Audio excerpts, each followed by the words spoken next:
Okay, I am joined by Matthew Taormino, General Manager of Dunham's Bay Resort, coming to us from upstate New York, right? Yep, Lake George, New York, the Queen of Lakes. The Queen of Lakes. How have you been? How has your experience been throughout the pandemic? Um, Good. A little trying, to say the least.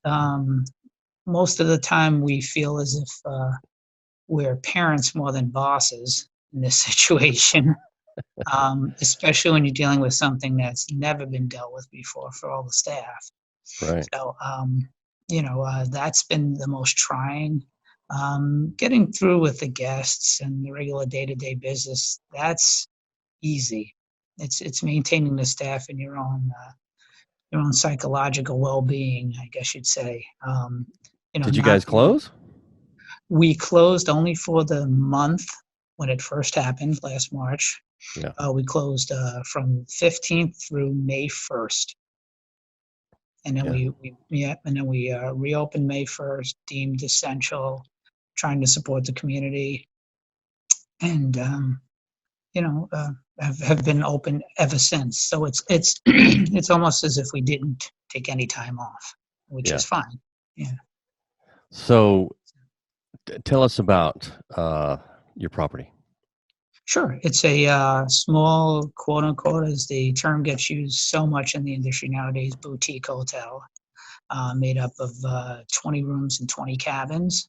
Sits on the southeast corner of Lake George, overlooking the lake, actually overlooking Dunham's Bay, which is part of the lake.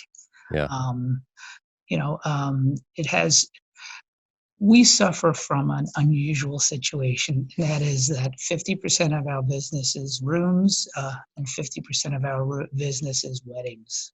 So we Yes. have this great family resort that services a plethora of weddings a year. So Yeah. the dichotomy is just unique, funny, interesting, and always kind of, let's say, at odds. Well, have you had, I mean, you guys are far enough north and way out of the city. Um, I mean, were you maintaining decent occupancy and the We, weddings? well, the weddings, no. Okay. Thanks to our good friend 50 miles south of us. Yeah. Well, he's in a lot of trouble, so Yeah. Um, so that made it difficult. But once May 1st came last year and they opened up, and by the end of May, we were doing cartwheels. We just spinning plates, juggling swords. It was constant, just a big, big surprise to all of us in the area. Being 4 hours out of Boston, Long Island, and I guess again Jersey, even northern New Jersey, we were inundated. 75 to 80% occupancy, June, July, August, September. that's great. Just, yeah, overwhelming. At the same time, we really we didn't have situations that arose in other properties in the area, so we just kind of maintained ours, and we managed it to our situation, and it worked out really, really well. But it was something that we didn't think was going to happen. So the attractiveness of the cabins, I would assume, was people liking that, huh? It was the attractiveness of nature.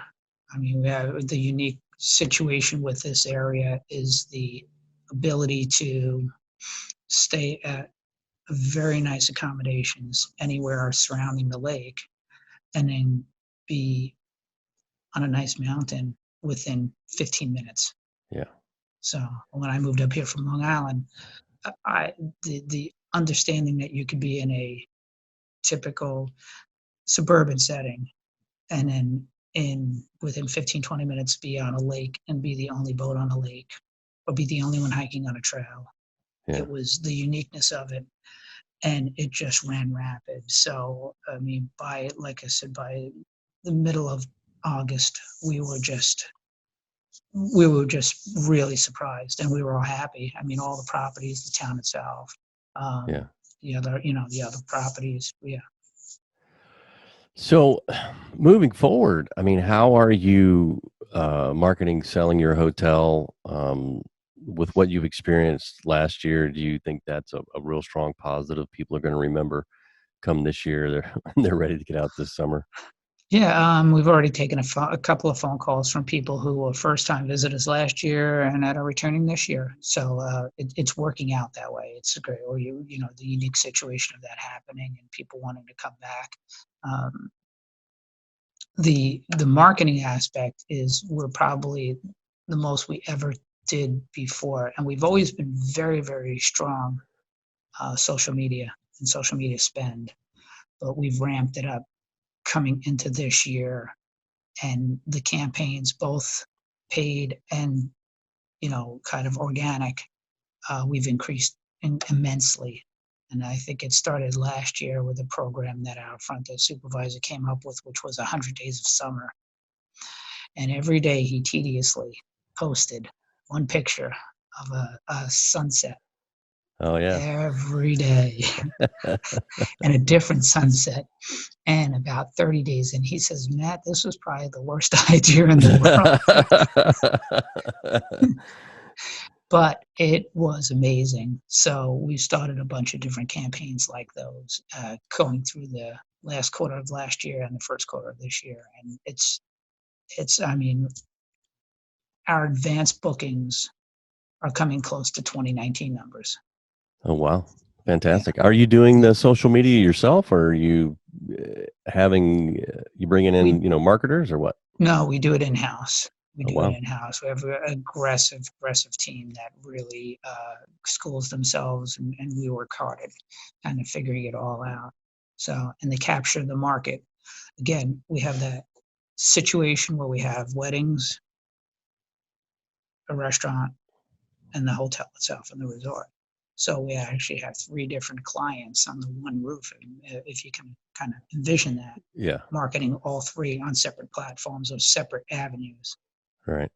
Are you expecting weddings this year? Good question. We are. We're still booked. We have a couple of them that have moved from last year, and we're having to actually go into them and explain the guidelines that were just given out Yeah, and the guidelines that changed this week, and they'll change in 2 weeks. And we're hoping that by the time we have to execute most of them, these will all go by the wayside. But yeah, we do have, I would say, about 50% of our weddings we still have booked. We actually have already done a couple small weddings, 30, 40 people. that's So, great. yeah. Well, with the time remaining, any advice for hoteliers as we starting to see the light at the end of the tunnel? I think it's going to go very, very fast.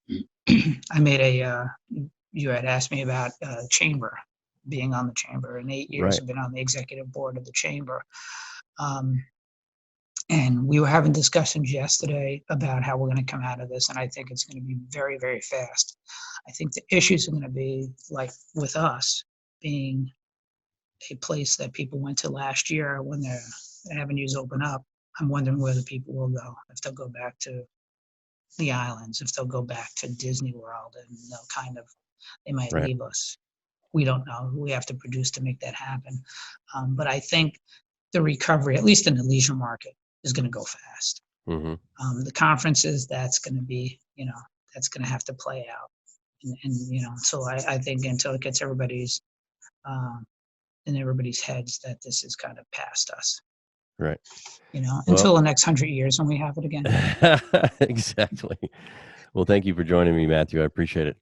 Jason, I can't thank you enough, and continued success, and we'll keep watching. All right. Thanks. Thanks.